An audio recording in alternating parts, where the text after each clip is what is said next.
الناس يدخلون في دين الله أفواجا فسبح بحمد ربك واستغفر إنه كان توابا.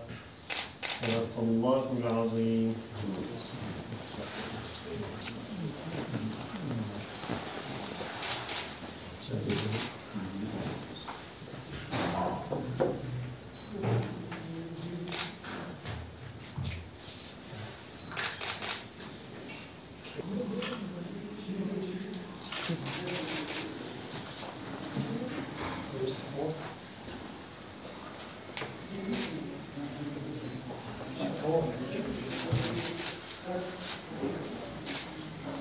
Allah hayırlara vesile etsin inşallah.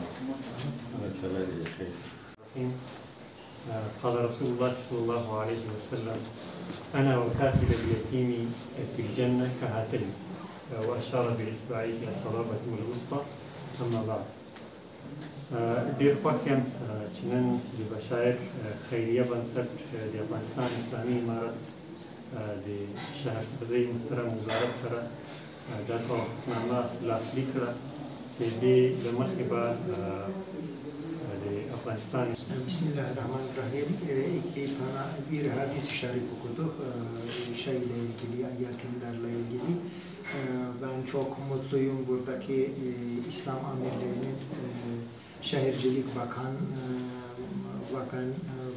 ve Türkiye Yetimler Vakıf temsilcisiyle bir araya gelerek bir güzel bir sözleşme imzaladık. Burada Yetimler Vakfı temsilcisi söylediği gibi burada hem erkek çocuklar hem kız çocuklar, yetim çocuklar için hem yurt olacak, hem de kalma yeri olacak, hem de eğitim yeri olacaktır. Ve bu da güzel bir adım attık. Biz de çok memnunuz. Afganistan'da çok yani 20 yıldan daha fazla buradaki çok daha kayıp vermişiz. Yetimleri vardır. İnşallah o yetimler için Türkiye Yetimler Derneği veya da Yetimler Vakfı'nın mali yardımıyla güzel bir yasam sunacağız. Bu Afganistan çapında küçük adım olsa bile ama Afgan için çok büyük bir adımdır yetimler için. Onlara sahip çıkmak için büyük bir adımdır ve bizim için çok büyük bir değer taşımaktadır. Geldiğiniz için, katıldığınız için çok teşekkür ederim. Esselamu Aleyküm ve Rahmetullahi ve Berekatuhu. Olarak Merkez İstanbul Türkiye'de onlarla birlikte burada hayır işlerini beraber yapıyoruz.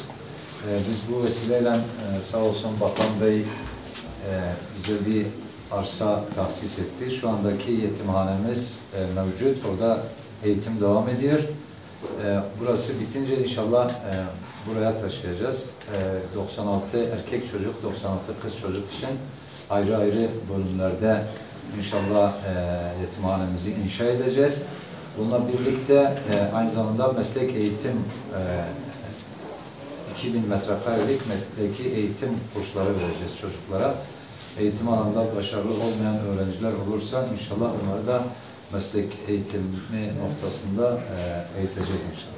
یوجیری بزایر کلیده که آغازی که باید مسلکی زدپر زمین نوارد برابر پرو نموشون دی استانبول نراغلی باندی مخمول دی دوی سرا اخبار کاراتات نستیم کرد.